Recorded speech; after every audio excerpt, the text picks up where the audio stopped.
Hello and welcome to Movies, Films, and Flicks. I am Mark Hoffmeyer, and joining me is a man who owns the DVD, Blu-ray, and 4K copies of Days of Heaven. It's Nick Rehack.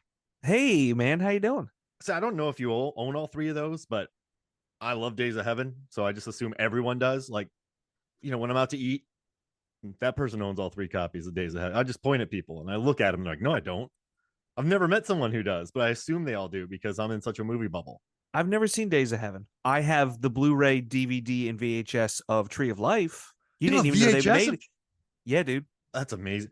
So, granted, it's handmade. I put it in the player and I hit record while it was going, but it's still a VHS That's copy. Amazing, dude. Tree of Life is gorgeous, and it really is. I remember walking out of the theater, and there's a bunch of people behind us like, I don't get it. Like, what does it mean? Like, that was dumb. Like, what is that? And I was like, no, it's just about Sean Penn thinking about life and like the beginning of life on the anniversary of his brother's death. Yeah. And then just like, shut up.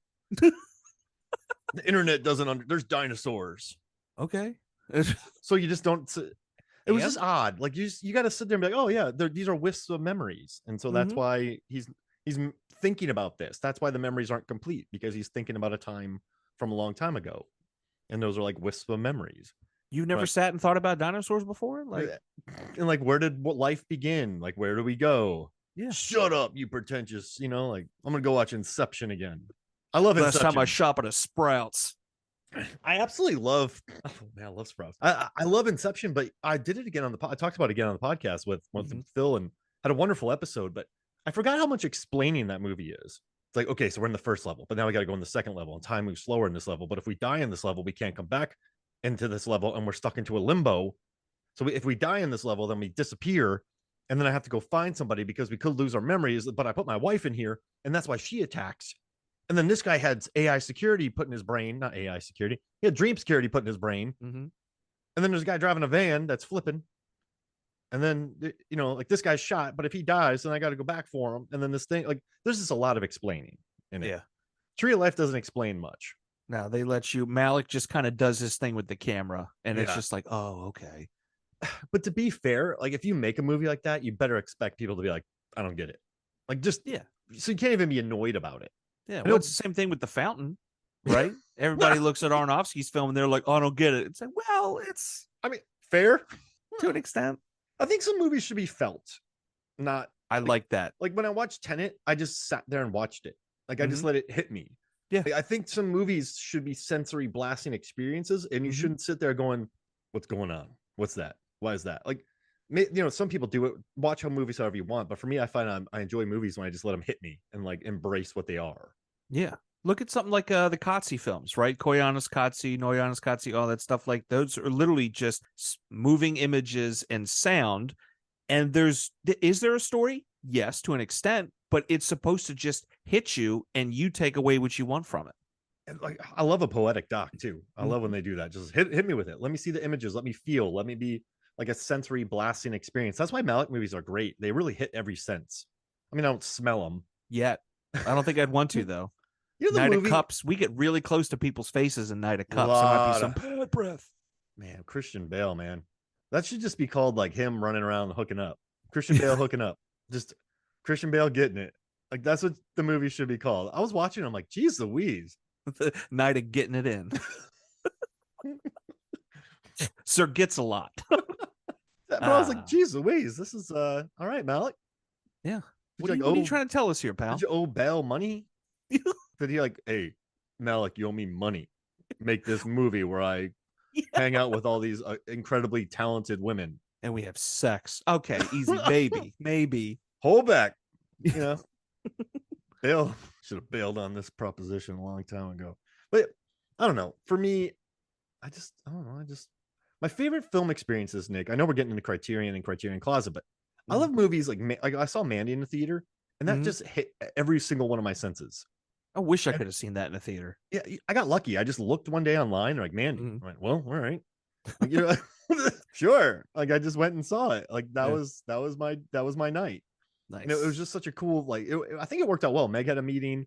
I didn't really have anything to do, and I'm like, all right, well, I'll go see 8:00 Mandy screening. Meant to be. That's like the universe being like, we need to overwhelm you. Panos Cosmatos shot me that message from space. So, hey, man, real quick. Elijah Wood's production company, they targeted me. From space. Yeah, the only movie I've ever smelled was Killing Them Softly, when Ben Mendelsohn's on screen just being the grossest human being imaginable. He There's is a scene, little cruddy, right? yeah, in that one, he and Skeet Ulrich? No, what's his name? Scoot McNairy. Scoot McNairy Close. are in a car together, and there's a bunch of dirty dogs that are all wet, and they're all wet, and then they're both like on, I think they're both on crack. And I remember just sitting there going, yep, I smell this. Like I smelled myself. I'm like, it's not me. Like that's the only movie I've ever smelled in my life. I could see that. For me, if I had to do a smell kind of thing, it's when Brad Pitt and Gandolfini are in the car and they're talking about goose hunting on the Eastern Shore, and I'm like, yeah, I've been there. I get that smell. I'm with you, Gando. That's a lot of breathing in that movie. It's heavy breathing. I'm a big Gandolfini fan, but R.I.P. epic actor. But that movie's 30% breathing. Labored. Yeah, labored breaths. A lot of breathing in that movie. But you know what I love about the Criterion Collection is I think they're so loaded with movies that I adore. Like we've talked a lot about Wes Anderson. We love Wes Anderson. We've talked a lot about Guillermo del Toro, like Terrence Malick. Terrence Malick. Like a lot of these movies you just really feel. Like De Palma. Like those movies are just, geez Louise. Like you just feel those films. So it only makes sense that I brought you in to talk about our Criterion picks. And I love the Criterion Closet. For you who don't know out there, there's a company called Criterion.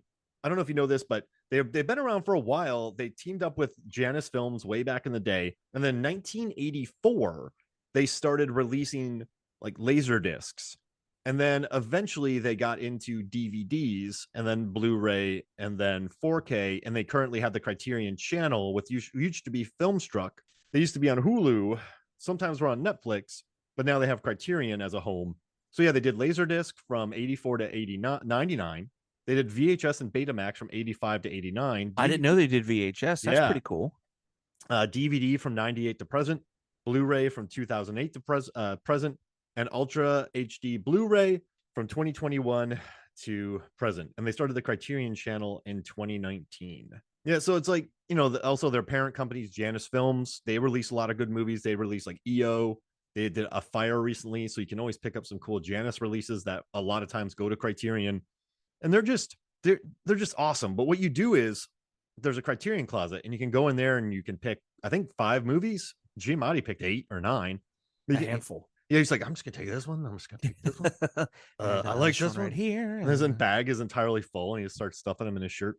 But like you pick like 5 movies from the entire collection, the Criterion collection. So you just go in there and you just look around and you take a movie, you talk about it, and it's just awesome. Like it's goals, right? It's career goals. It's bucket list type stuff. So you and I, we both love movies. We've talked a lot about movies, a lot about jet skis and kitchen fights. So I figured let's talk about Criterion movies and which ones we would pick from the Criterion Closet. So you came up with the idea of 3 from the closet and 3 we'd like to see added. Well, and that was tough. I even like 30 minutes before this recording, I'm back and forth on 2 picks. Like, what am I gonna do? And I'm like, you know what? Let's just pull the trigger and go with it. Because so for me, I started off, I was like, you know what? I don't want to do any big boutique picks like Arrow, or like if Vinegar Syndrome has it covered, I'm not going to pick from it. But then I thought the amount of prestige that comes from a Criterion release, and the way that there's so many newsletters and so many people share it and so many people talk about it. I feel like, I love Arrow. I love Vestron. I love Kino Lorber, like Arrow, Shout. Like there's some incredible places that release movies out there. And I'm missing a lot of them, but I don't know. I guess there's something about the prestige of the Criterion and the spine that the number on the spine, and there's something a little special. And so for me, I went, you know what? I just want to see a movie that even if it has a decent release, I'm going to add it. But then I flip-flopped, and this was bad. I was taking one of those walks through the fields that, like, if Malick filmed it, I would have been twirling and hitting straw. Like I was walking during magic hour. It looked beautiful. Megan filmed it. I didn't know she was, and it just looks great. But I made her delete it. Just out there with a ceiling fan following you around as the camera swirls. Mallory's out there just kind of, as she's the script girl. Oh, that'd be adorable. She has a little Polaroid, a little fake camera. No, you gotta go left. My 2.5 daughters, a 2.5 year-old daughter, is a script girl. Oh man, but yeah, this is fun, but it took a long time, Nick. But you're the right one to do it because we can talk and we can chat. We can just, I don't know. You start us off. Okay. We going in the closet, or we want what we want to see in the collection? Closet. Let's do closet and Okay. then add. We'll do closet first and then add at the end. Okay. Well, my first pick in the closet is one that I technically already own, but I'm so impressed by it and what it represents for me that I want to share it. And hopefully a lot of people will be into it as well. The first thing I would pull off the shelf would be, and you mentioned his name earlier, Del Toro's Pan's Labyrinth.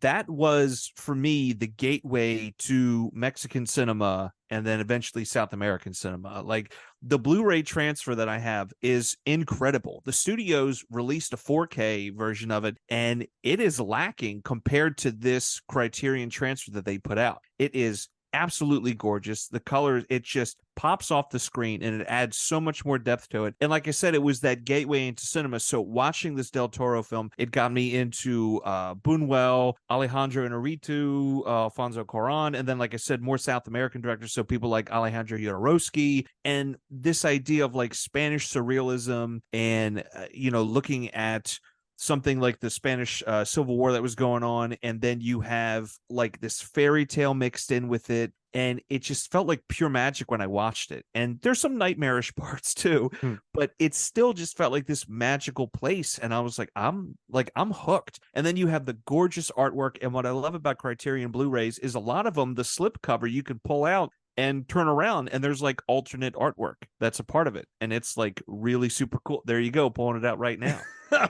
Yeah, listen, you are absolutely right. And you know what? I love that you said that he was your introduction into like Mexican and then Central American, then South American cinema, because mine was Y Tu Mama Tambien, Okay. which, Cuarón directed. And then eventually when I learned about Del Toro, I just started eating up all his movies. Like, I remember watching Pan's Labyrinth in the theater and just being like, oh my gosh, I bet that was so cool. that was crazy. And it was at the perfect time too, because I was in college when I discovered Y Tu Mama Tambien, and I felt like my world was being opened up to international cinema because, as much as I love Hudson, Florida, where I grew up, it just wasn't, I wasn't watching Ozu, I guess, is what we're saying.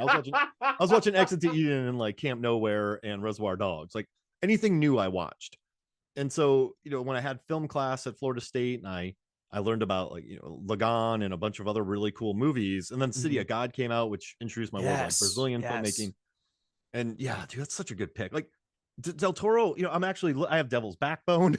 I do too. I have that one. I don't have Kronos, but Kronos. I do have Pan's Labyrinth and Devil's Backbone. Like, it's just, yeah, he's synonymous with Criterion. And, yeah, that's what a great pick. And sorry to jump on you like that, but it's Thank you, man. Like, and what's great too is he just costs so many commentaries. Del Toro. Like, when you think about a Del Toro movie, it's almost like when I have to prep for a Del Toro movie, it's a little exhausting because I know there's going to be 47 commentaries. And he's like super generous as a filmmaker, probably one of the few people to do it. But it's like, well, I got to listen to. Let's schedule it for next year, and then I just start working on it. One a week. Yeah. And I gave myself some cushion for the holidays. It's a lot. But man, what a great movie. Yeah, it's a good pick.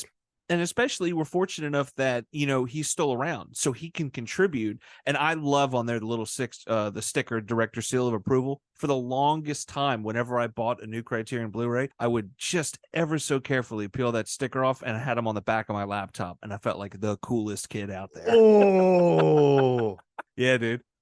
Oh man, I would walk up and just give you a high five, and you would know it was coming. Like, you would be down looking at your coffee typing, and you just lift your hand up, and I would give you a high five. We didn't even look at each other in the eye. We just understand each other so well. Just a sensory overload of feeling that high five, like something's happening. Oh man. Okay. Do you want to hear my pick? Yes, that's why we're here. So I'm assuming everything is in this closet. I'm cheating a little bit, Nick, but I also want to drop some Criterion history here. So in 1984, the second Laserdisc was released by Criterion, and it was the King Kong Laserdisc, 1933 King Kong. Okay. But what it's most famous for, it's the first Laserdisc or anything to have a feature commentary on it. Really? Yeah. So if I'm in the closet, I'm going to hunt for that Laserdisc if it's in there. And if it's not, whatever. I just like this pick because it's fun. But in 1984, they released one of the first ever commentaries. And Could it's you on the imagine King what Kong that was Laserdisc. like? Like they're pitching that idea. They're in a meeting and they're like, "Hey, hear us out. I know everyone loves this movie and wants to watch it, but what if you could watch it and someone else is talking to you about it the entire time?"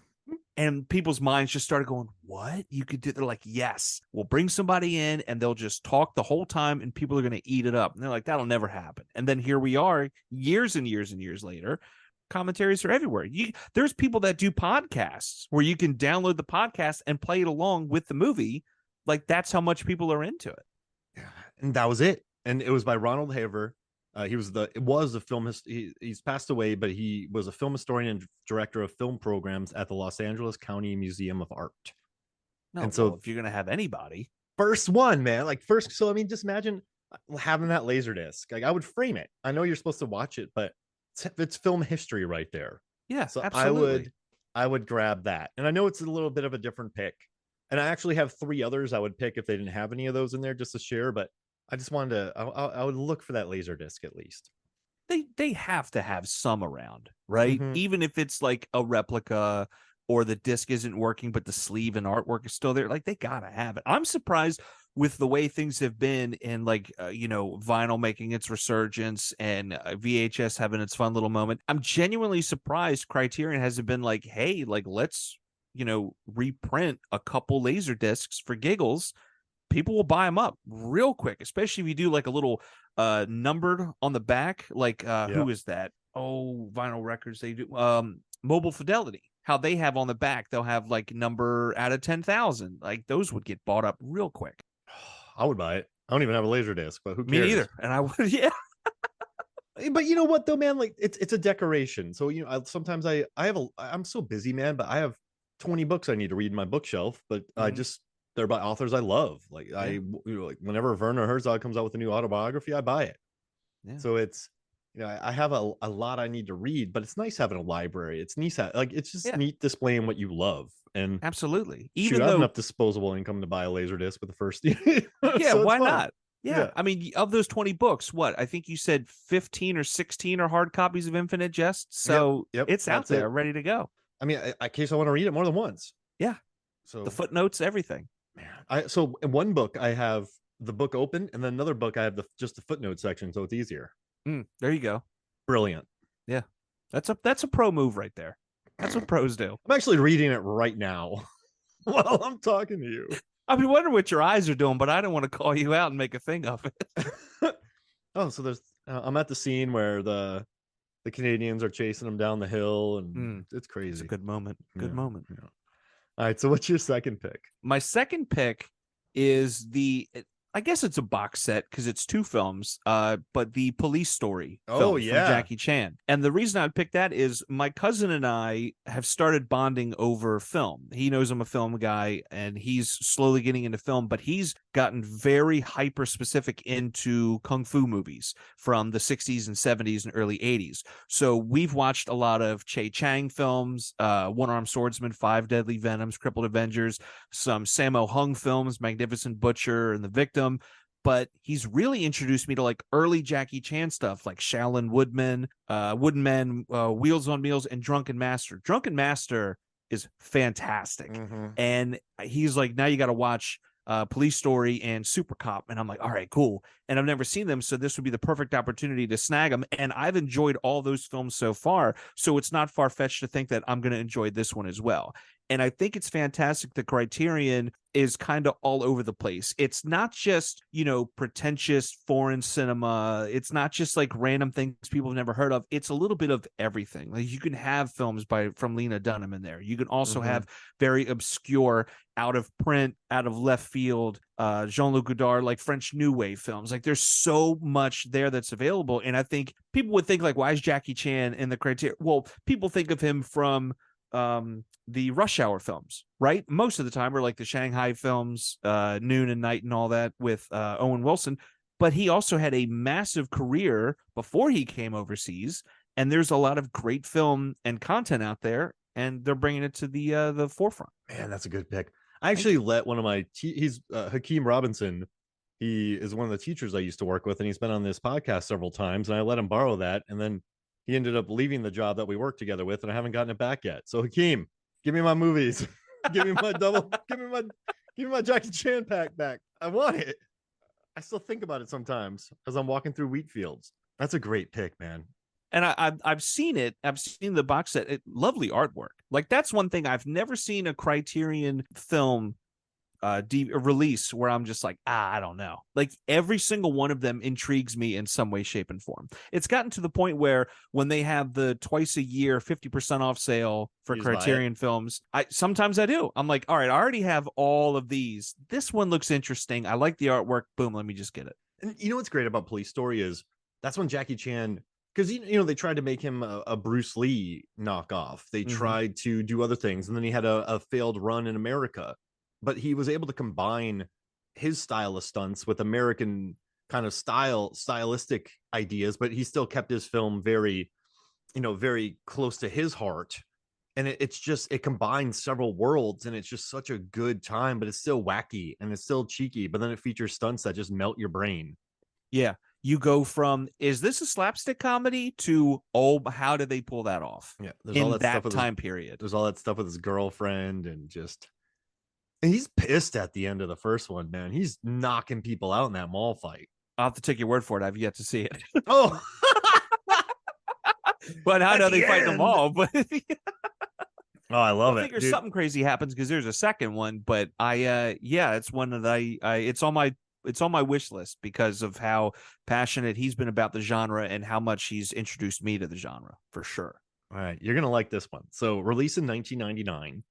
It's the 384th Laserdisc, and it's Armageddon. I did not know that they put out Armageddon. It features one of the greatest commentaries of all time with Ben Affleck. It's like on the commentaries, like, yeah, we had to get Ben Affleck new teeth for this role. So they sent him away and he got new teeth. I'm dead serious. But all right, so Ben Affleck, I don't know if he's had a couple drinks, whatever, when he's recording this, but he's like, he was talking to Michael Bay one day, and he's like, "Why? So you're teaching drillers to become astronauts? Why don't you just teach astronauts how to drill?" And Michael Bay goes, "Shut the F up." Like, he just swore at him. But the whole commentary, Ben Affleck's like, "This is so dumb." He's like, "Look at this helicopter." He's like, "He didn't even need this helicopter. He just wants this helicopter because he said something about like production values. We need helicopter." And he's just bragging on the movie, man. And it is one of the best commentaries, and it's become kind of infamous in commentary circles, which I guess I run in, which I'm gonna put that on my resume. Yeah. But it's a really funny commentary, and Affleck's a little out of it. So I'm gonna pick that one. I'm kind of surprised that they wouldn't be like, "Hey Ben, you want to do another one? Do you want to come back tomorrow? We'll do it again. Have some coffee in your pal." Like, I'm genuinely surprised they like rolled with it. Nobody said like, "Hey, maybe don't." Oh man, like, so there's articles about it, like an examination of the Armageddon DVD commentary. Wow. The joys in Atlantic, the joys and hidden insights of Ben Affleck's Armageddon commentary. Like, it's really like, it's a big one. It's a gift that keeps on giving, apparently. And a lot of people want to hear it. And people like Armageddon Criterion commentary breakdown, and then like Michael Bay on Ben Affleck questioning Armageddon, and like everyone, like Ben Affleck's Armageddon commentary resurfaces, and it's just hilarious, man. And it's just, I want that laser disc and I want that commentary so I can just look at it and be happy. I'm surprised they don't. I'm genuinely surprised that they wouldn't do like a book form of it. Like A24, when they put out some movie releases, now they're also releasing the script in book form, which look really, really cool. I have some of the nicer 4K presentations and releases of Midsommar and Lighthouse and Lamb, and they're gorgeous box sets. And I think having a script or something like that is like super cool as well. I don't see why they couldn't do something like that, even if it comes looking like a little zine or something like that. I think there's a lot of potential there. It's, man, you look it up when you're done. It's just, I will. So now I have the first commentary, and I have one of the most like I kind of have like the holy grail of commentaries just sitting in my house. Just the history, the preservation. Yeah. You're double preserving. They're preserving it, and you're coming up behind them like, I got you, Criterion. Yeah, it's like 2 levels of protection. Wait, so preservation, not protection. But yeah, I had to do it, so it makes me happy. Yeah, absolutely. What's your third pick? This is a fly ball left field. if you were to guess, never in a million years would you guess I would say this movie. It's hyper specific and it's a little bit of a story behind it, so buckle up. What year? 1967, I think, is when the film came out. But I don't know when it was added to the collection. So 1967. Mm-hmm. Foreign. 1967. Mm-hmm. Foreign. Black and white. Black and white. Not French. Not French. So it's 1967. Mm-hmm. Could be a Japanese horror film. It could be Italian. Well, Breathless was 60. That's French. I don't know. I'm stymied. I Am Curious Yellow. There's two films. There's I'm Curious Yellow and I'm Curious Blue. And when they released it, I think it was on a DVD. It was the two of them together. It's a Swedish erotic drama? Yeah. What? I need to wait. I might just have to go buy this. I don't care. Hear me out. It's a film, black and white Swedish film from the 60s. It's an erotic drama, and like U.S. Customs was seizing copies as it came through. Cities were banning it. Like there was courtroom proceedings to be able to show the film in theaters. Like it was huge to do, right? My grandmother passed away in September 2008, and my grandfather a couple months later in May 2009. And when in the time between, we would always go up, and because they were our neighbors, we would always go over to Pop and like hang out with him. And he was always watching movies, right? He'd be watching like African Queen, Maltese Falcon, Stagecoach, a lot of like John Wayne, Humphrey Bogart type stuff. But growing up, I never saw them with a movie collection. Nothing. No VHS, no eventual DVD, nothing. When Pop finally passed, we're cleaning out the house, and they found a VHS copy of I'm Curious Yellow. And I immediately snagged it. I'm like, I'm not letting anyone else have this. I have a VHS player in my basement hooked up. It works, but I have not pulled myself together to put the tape in and watch it. I don't know what's stopping me, but it's just been in my mind for the longest time. I'm like, I gotta know what this movie's about. And I was scrolling through and I saw that this was a release that they did. I'm like, well, there's got to be some merit to it, but also, what the hell are my grandparents doing with a Swedish erotic drama? This is amazing. Like just totally nuts. And I mean, on the cover and everything, banned in the USA and all this other stuff. And I was fascinated by this. Again, this is 2009. This is Nick a couple years from dropping out of college. And I'm just like, oh, well, this is rocking my world. I'm going to watch this. Never got around to it. I'll have to send you pictures of the tape. I should have brought it up here with me as a prop or something. But yeah, fantastic. Like one day I'm going to watch this movie. I might just buy it. It's $20 for a DVD. And it has both movies. So I might just do it. That's an amazing story. You know what? I would direct an erotic drama. Yeah. And I don't think I would want it to be a classic. I just want it to be like pretty good. Okay. So like everyone, like it's not like, I didn't direct something like, Basic Instinct or Lars von Trier's Nymphomaniac. Yeah, exactly. I do like Sliver with Sharon Stone. Okay. Just, like something on that level. But that one, I would add more drama. So it would. Okay.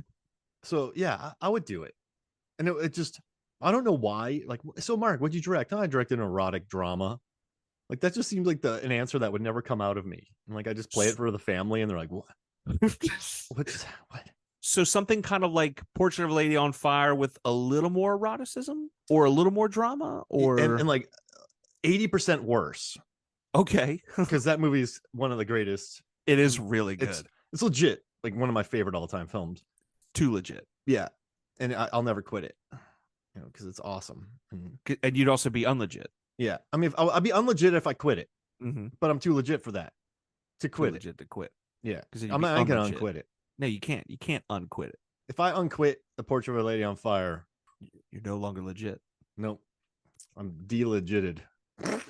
Delegitted. Makes sense in my head. But no, I like it. So like I would just show it to everyone, and it's like everyone's like, this is like I should be uncomfortable, but it's actually pretty good. Yeah, you know what I mean? Like they're like, yeah. Mark, you've actually like this, so this isn't, it's good, but it's not Portrait of a Lady. That's what the review would be. It's good, but it's not Portrait of a Lady on Fire. Yeah. And like the eroticism is not gratuitous. And the drama is fine. It's on point. Yeah. but like it's like I was so worried about all that I just forgot a story. And then it becomes like a Malick piece, just a really intense visuals and a feeling kind of movie. Like maybe it's about a post office worker and they just deliver the mail every day. And the person receiving the mail slowly falls in love with the post office person. Whoa. And there's like dreams and all kind of like, yeah, man. It's like if Slacker met whatever, and then just formed an erotic drama. Mm-hmm. And it wouldn't be culty like Life Force or anything. It would be very much like middle of the road. You watch Life Force and you're like, Toby. Yeah. No, you know what you're doing. Bro. Knock it off. Toby. But when people watch this one, they're like, I get it. Like even the actors are like, yeah, like normally I wouldn't do stuff like this, but it made sense for the plot. The script's actually really good. You should read the script sometime. A lot of notes. Like people have a really hard time talking about Mark Hoffmeyer's erotic drama because like it's just good. Yeah. Like they try to explore themes. They're like, yeah, it's just fine. Like there's no deep discussion about it going on. It's just, it was a good movie. They showed it at Cannes. 2 people showed up, but they showed it at Cannes. Totally cromulent is some of the reviews. Like it's like, yeah, those. I guess a film historian talks about it. Yeah, this is a good shot. Not great, not bad, but the framing's good. Like on a commentary for it, the word "good" is used 3,000 times. That's a record. It's a movie. Yeah, it's good. Nick, you get to title it. Oh, and pick the 2, and you get to pick the 5 leads. It's called 112 Steps because the person lives in a cul-de-sac and the length of the sidewalk around the cul-de-sac before they leave is 112 steps. Now, is that in letters or 112? Oh, I think it should be called 112, like all 100? words. 112. And the 12, all words. All 112 words. steps. No numbers. 112 steps. Okay, 112 steps. Just to annoy people too. Don't you mean 112? No, 112 steps. You title it.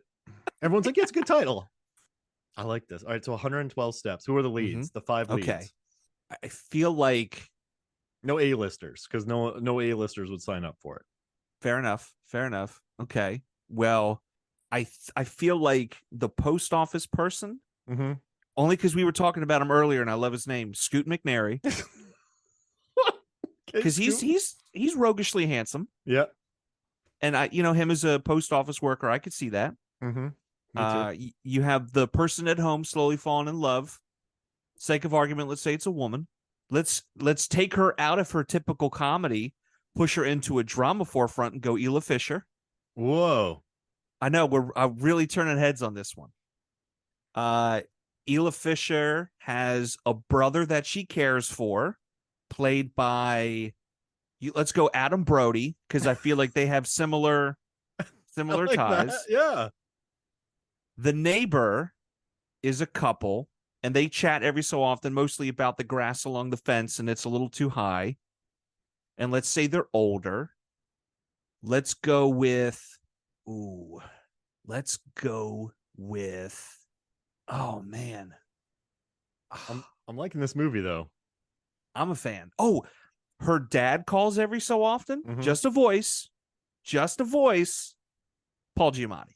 Whoa, I know you said no A-listers, but a voice is fine. Yeah, the voice, and it's something he can phone in literally and record a couple lines on a computer, and they send it through, and they punch it up. But I feel like the couple should be, oh man, that's where it gets a little bit tough, because you want someone that's a little older, but not so much older where they can provide some wisdom and guidance, but also still be like kind of curmudgeon-y when they need to be. Oh, I like that. That's the key though. That's the catch. I would definitely have a Such Great Heights cover, since he works for the Postal Service. Yeah, you have to, right? It's a little wink and nod kind of thing. I would get Phoebe Bridgers to do it, and then she would say no because she's too busy. And then you see all these paparazzi footage of her on vacation somewhere. It's like, come on, you could have taken a day. So then I would reach out to Jewel, and she would sing it for me. Yes. And I'm like, Jewel, you're saving the soul of this movie. Yeah. And she'd be like, I get what you did there. Thank you. And be like, no, thank you for putting out such a great album. She didn't play any foolish games with me either, which is kind of nice. Who are the two neighbors? That's the thing. The neighbors. Let's go. I I have Scoot McNairy, Isla Fisher, Adam Brody, Paul Giamatti. I know he's not. I feel like he's at that age, like I was talking about, where he's older, but not too much older. But again, I'm not sure exactly how old he is, and I'm feeling Jordan Peele. Yes. Because everyone's expecting comedy from him, and it's not. It's a drama, you know. I love that. And it's something that we're dialing back. And then who would play wife and or sister? I like this. It's good. It is good.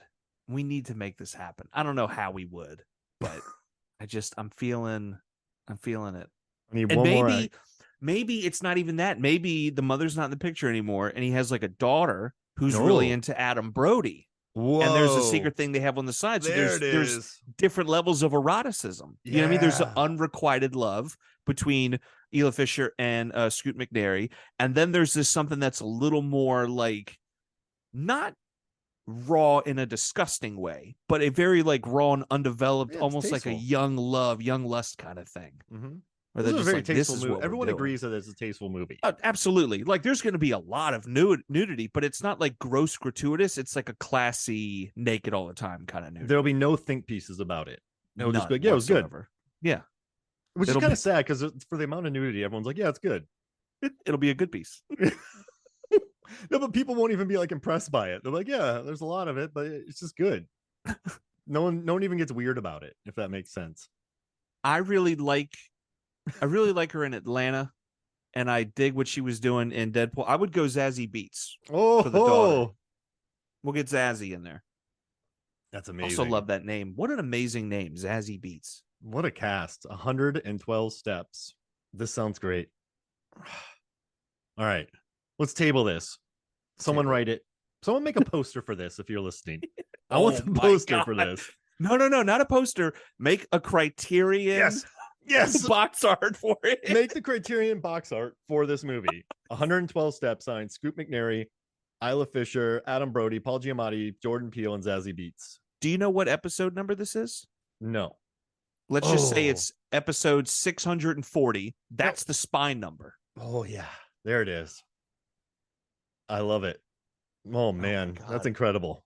I don't know why I'm tearing up. Do you want my third pick for absolutely? Yes. Oh my gosh. So I was gonna go with Grand Illusion because it's the number one spine when they went to DVD, but it wasn't the first one though. Several movies like 7 Samurai came out before it, so it technically is the first one they plan, and it has the number one on the spine.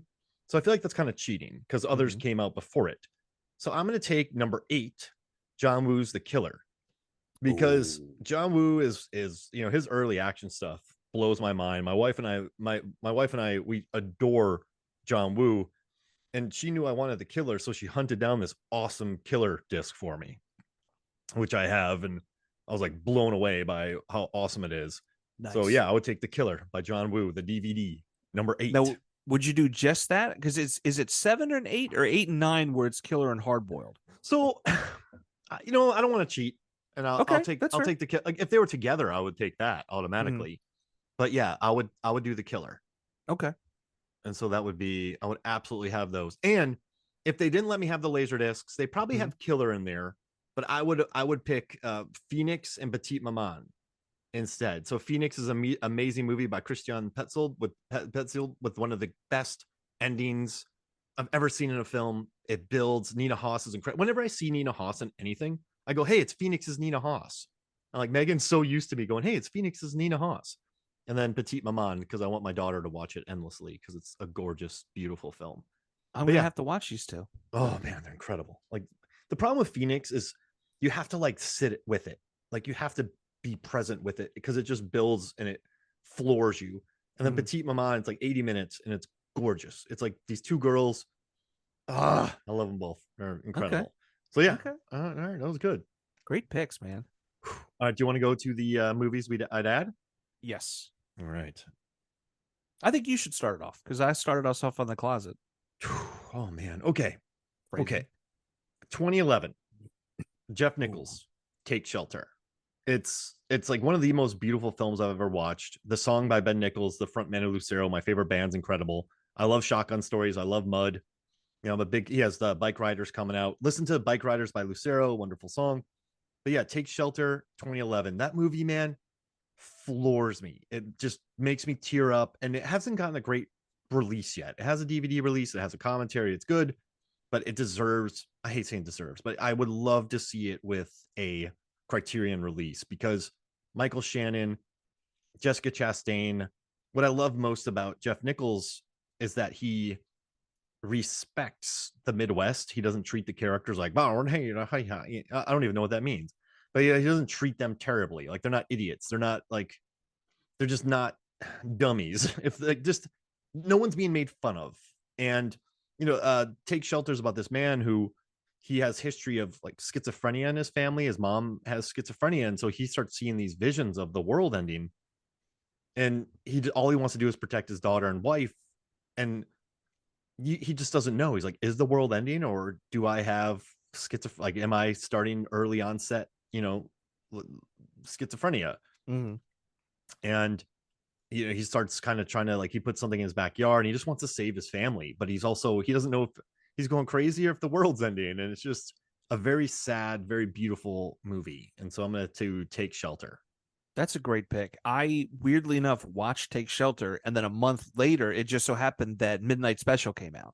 And I was like, oh, I got to see this. And I absolutely love Midnight Special. And then I'm fairly certain Michael Shannon's in Bike Riders as well, right? I mean, he has to be, right? I mean, he just looks like he's on a bike. Yeah. Why not? Yeah. I mean, he's in everything else. Like, he's great in Mud. He has a great tiny role. Also, Shotgun Stories is a very good movie as well. And so, yeah, I don't know. I love that movie. It makes me tear up whenever I think about it. And it's just a gorgeous flick. Yeah. And he's in Bike Riders. He plays a guy called Zipco. That makes sense. That's on brand for Michael. Hey. And the guy, Benny, Austin Butler, plays Benny. And that's the character in a song called Bike Riders by Lucero. Oh, okay. Yep. All right. Very cool. All right. So I'd take Shelter. All right. My first pick is going to be my favorite animated film of all time, and it's something that is plausible and could legitimately happen, and that's Fantasia. Ooh. So last year, WALL-E joined the Criterion Collection, and that blew everybody away, because Disney and Pixar is going to trust a release to another company altogether for a film. Like, get out of here. And they nailed it. The transfer is incredible. The supplements are astounding. But with Fantasia, right, a big, beautiful 4K transfer, Fantasia is such a groundbreaking piece of art, and it needs to be preserved in as many formats, and it needs to be ready available for as many people to watch as possible. When Fantasia was originally planned, it was going to be a show piece, kind of it goes from city to city, and as it went, they would change the order of the segments. They would take segments out, they would put new segments in. Whoa. So I think having a crazy new introduction of like interactive editing, so maybe you set up what segments and how you want to see them, and then that's how the movie plays it out. Even some stuff that might just be storyboard or incomplete, it's just something that takes it and elevates it to that next level. They wanted to introduce, I think, like Fantasound or something like that, where they just lined the entire theater with speakers to give you the fullest experience. Well, we have that now with Dolby Atmos, so that's a brand new mix you can bring in. Like, there's so much possibility. There's gorgeous artwork out there. It's incredible. I think on my shelf right now, I've got one of the hippos. I've got Sorcerer's Apprentice Mickey. I've got this guy whose name escapes me right now. Like, I am a huge Fantasia guy, and any chance I get to talk about the movie and see I'm all for it. And anything I can do to spread that word and get more people watching it, because you got to think, it's an entire film. Like, there's not a lot of dialogue, the interstitials, but you have these long pieces that are set perfectly to the music. Even little subtleties and intricacies, they're captured with every brush of a paintbrush or a pencil or marker, whatever they did to illustrate.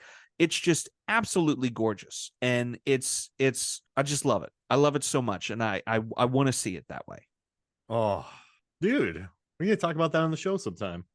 I'm for it. I am so for it. And Labyrinth too, Pan's Labyrinth. We have so many on the list, I think. But yeah, You know why that'd be great? Because I could just have you talk, and I could just hang out and go, yeah, yeah, yeah, yeah, and I'd just be thinking about 112 steps while reading Infinite Jest. Oh, they're actually going up the hill now. That's a perfect pick. Thank you. Thank you. Okay, so I have 4 movies, and I need to pick 2. I'm gonna take. Okay, I'm gonna take 2022's Park Chan-wook's Decision to Leave. Mubi gave it a good release. I bought the Blu-ray. I know it was just released on 4K, so there is a release out there.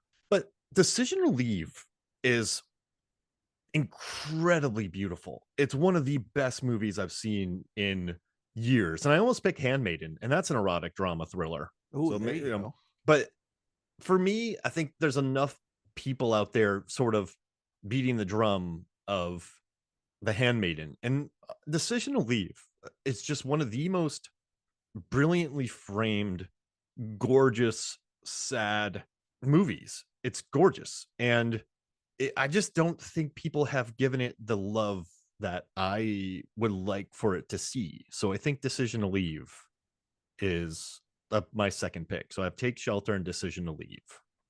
I've never heard of it.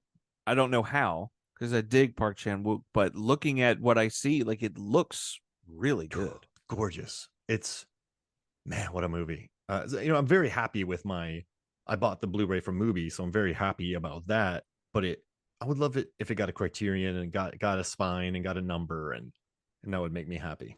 Yeah. So I'm doing Decision to Leave and Take Shelter.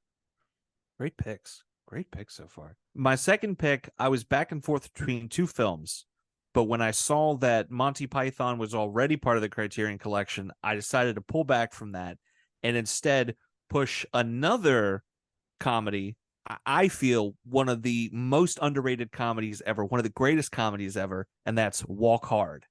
Oh, nice. I've got a Blu-ray copy that has the film Walk Hard and Walk Hard, the story of Dewey Cox, which is like a 3.5-hour director's cut, which is absurd, but it's so funny at the same time. It's an incredible movie. It perfectly satirizes and lampoons music-based biopics, but it does it in a way that it's not like, Zuckerman with Airplane and all these other ones where they're like actively poking at it, going, look how silly this is. There is a lot of silliness to it, but there's also so much heart, and it's so endearing. It's a stacked cast, which is insane. Supplement-wise, you don't want to do drugs. Is that what it is? We quote that every day at work. Like, if somebody will be something, and then this was messed up, and someone always chimes in, and they didn't once pay for drugs. Not once. We don't say when HR is around, but everybody else kind of gets it. But like, so much of the cast is still around and doing stuff, and so it'd be fun to see, like, here's what they did and here's where they are now, doing a retrospective, having them come in and do the commentaries as the characters. That would be absolutely fantastic. And again, this is a film that I think more people need to see, even if they just see the regular theatrical cut. They don't need to get crazy with the directors, but just that theatrical cut is so funny. Like, it is. It hurts. It's a hurt kind of laugh, but in a good way. And it allows John C. Reilly to kind of stand on his own, and he owns it. Like, it's not one of those, he needs these extra cast members to carry him along. He owns every single moment that he's in, and it's like he's giving others the chance to be funny as well. Like, it's so good. It made me wonder why musical, like, biopics are even made anymore. Yes. Like Bohemian Rhapsody and Maestro to a certain extent. You're just going, what? No, like, you're walk harding right now. This is a walk hard. Yes. Oh man, I love that. Between that and Step Brothers, those movies really took a while to catch on. I think the people who loved them watched them, but a lot of people watched them and went, "Whoa, this is really aggressive," or "This is like," I don't know. I think there's a lot more heart in Walk Hard, but it wasn't like a universal hit. Like, I think a lot of people were left kind of stymied by it. But I think for the people who love it, and then people who caught on to it, yeah, I'd love to see it get a Criterion release. That's incredible. And Jewel's in the movie too, so here's another Jewel connection. And you're talking about Walk Hard, and then we just wrote 112 steps. Look at that, huh? Look at that. It's all coming together. The universe, we're speaking it into existence. It's gonna happen. So I'm last now, huh? Well, you have one more pick, but I got it. This is my last pick. Mm-hmm. Oh gosh. So I'm going to take Mandy off by Panos Cosmatos because I'm not gonna lie, I really thought that was gonna be one of your picks. it has an audience, right? And it has a steel book, and it's art. Okay, but I'm gonna keep going.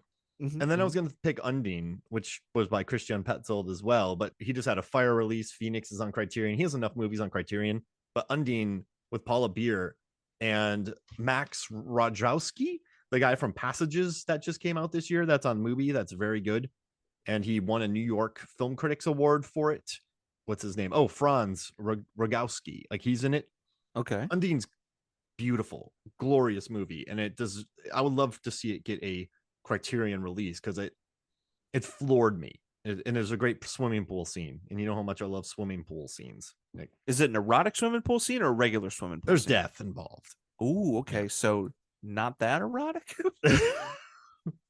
So that yeah, well, I might want to direct sometime a non-erotic drama. I wonder what that's. It's a drama, but they're like, there's something off about it. It felt like an erotic drama, but it wasn't one. It made me feel a certain way, but it's how I felt and what was going on the screen. Not exact. 112 steps was good. 113 steps different. Like, really different. I need to talk to somebody. It's like how I felt like after watching Donnie Darko, but worse. Like, the reviews are just blank pages. Yeah. Like, there's no critic score, but it has 4,000 reviews. It's like Letterboxd is just like, no one could. Whenever someone goes to rate it, they just freeze. It's like when people see the entertainment in Infinite Jest. Mm-hmm. Like, that's what millions of people, thousands of people died today when they tried to rate 113 steps on Letterboxd. Leonard Maltin releases his movie guide one last time, and there's 2 empty pages dedicated. I have no words. Like, you go to explain it and you just collapse. You just turn into a pile of gelatinous foam. You just melt. You become sea mist. Writers everywhere turn into sea mist at their laptops. Okay, so I was thinking about taking Raw, a French film that I deeply admire, directed by Julia Ducournau. I wish. Bless you. Ducournau. Yeah. And she's incredible. And I butchered her name, even though I listened to it 8 times before we started this. But I'm going to take Titan. It's a 2022 Neon release. And it's one of the most sensory blasting, physical, gnarly, comical, bleak, odd. So have you heard about? I saw it in theaters. She like that, like a woman who gets impregnated by a car. Mm-hmm. And then she's a serial killer who's killed a lot of people, but then she shaves her head, goes on the run, and pretends to be a firefighter's long lost son. The firefighter knows, but he's too busy injecting himself with steroids. And then they form this really odd bond. And there's just a lot of dancing and physicality, and it ends with a gnarly, gnarly, gnarly ending. But like, it's art. I think it should have been nominated for Best Picture. I think you're gonna have to say bless you again, but I think Ducournau should have been nominated for Best Director. Yeah, it's a gorgeous sensory blasting experience, and I think that she's one of the premier directors working today. So I would put Titan as a movie that I'd add. That is a fantastic pick, completely unexpected, fantastic nonetheless. What really helps that movie, like you said, is that odd relationship. That was a year for these almost surrealist like family dramas, because you have a film like that. You also had Lamb that came out the same year. We got to talk Lamb too. That's what a great movie. I watch that at least once a year. Oh, that's gorgeous. Yeah. And even if you were to take the car stuff out, you still have a really, really compelling film, a really well done film, and just this beautiful relationship that forms. I remember in the theater rolling a tear, being like, am I really getting emotional at this movie right now? And then hard left turn into what happens at the end. But it's just, like you said, it's visually striking. It beats you over to the head, but there's this loving little core at the center of it. What a great pick. That's such a great pick. When she had to kill all those people in the house and they just keep popping out of nowhere. Yeah, sometimes it does get a little goofy and a little like much at times, like with the ring scene, if you will. I think you know what I'm talking about when they're by the poolside and everything. But it's just it's all of these things at once, and it weirdly just works. It Like really weirdly does. just works. Did you ever dance, or were you ever a model at car shows? I was not. I have been to car shows, but I've never danced at a car show. Yeah, me neither. It made me think about Flight of the Conchords. Like, you could be a part-time model. Like, have you ever seen that song? Not that particular song, no. Like, you're the most beautiful girl in the room, in the I whole feel like I've heard wide that. room. Yeah. So dumb. Those guys are idiots. Yeah, Lovable though. I had to have a cool French film in here, since you gotta. So I've added Jeff Nichols. I added a cool Korean film. I added a cool French film, and then a cool American film. What's your third pick? My pick is a little on the controversial side Ooh. for some, and I'm gonna go with The Holy Mountain by Alejandro Jodorowsky. Ooh. I know a lot of people kind of find him in college or when they're a little bit older with a film like El Topo. Holy Mountain is the follow-up to it. It's essentially just 70s surrealist psychedelia. It is wild. Local theater did a revival, and they showed it, I think, 2 years ago. And I showed up, and a coworker showed up, and he'd never seen it before, right? He didn't know anything about it. He comes walking in, big tub of popcorn and a soda, and I'm like, this is not that kind of movie, man. And it goes. I think more people would probably, like I said, want to see like El Topo, but Holy Mountain to me just is so much grander. There's so much more symbolism involved. The stories behind it, how the film was funded by, like George Harrison and John Lennon. And originally Alejandro wanted George Harrison in the lead role, but there's a particular scene where the guy is scrubbed down, if you will, and there's a particular part of his body that gets aggressively scrubbed, and George Harrison's like, hey, I don't want to do that scene, and Alejandro's like, no, it has to be in the movie, and he's like, well, then I'm not in the movie anymore. So then Alejandro steps into the role and becomes the star, writer, director, editor, all that stuff. But it's such a intense and divisive film at times, and I think Criterion sometimes wants that too, because they have films in the collection like Salo or 120 Days of Sodom. Oh yeah, they do. They have Come and See. They have Piano Teacher. They have Straw Dogs. They have these films. Don't Look Now.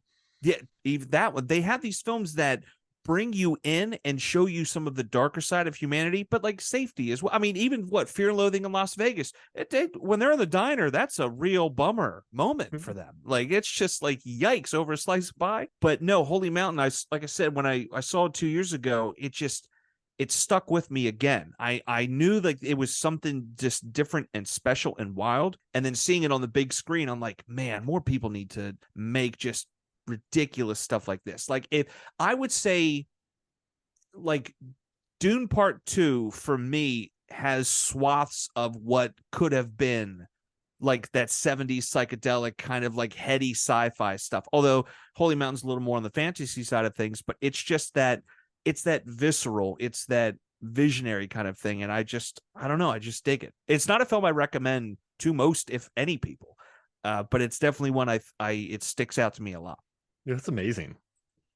We picked some cool movies. We did, man, and it feels good. We did it, and we wrote a movie. We did, and 112 Steps. Yeah, that's just a really good, great cast, erotic drama. Song by Jewel relaunches her career. Dude, thank you. I knew this felt right, and I'm glad I pitched this to you, because this was good. This was great. All right, man. Hey, well, where can people find you? People can find me over at rabbitholepodcasts.com. There's a myriad of shows over there. I'm on 2 of them, Lyrical Innuendo and Play MST for Me. Check those out. I pop up on the Exploding Helicopter podcast every so often, so check out those episodes as well. Awesome. So thank you for joining me, Nick. And listen to all our past episodes. They're glorious. This was great. So for me, Mark Hoffmeyer, for Nick Rehak, this is Movie Songs and Flicks. We'll see you next week.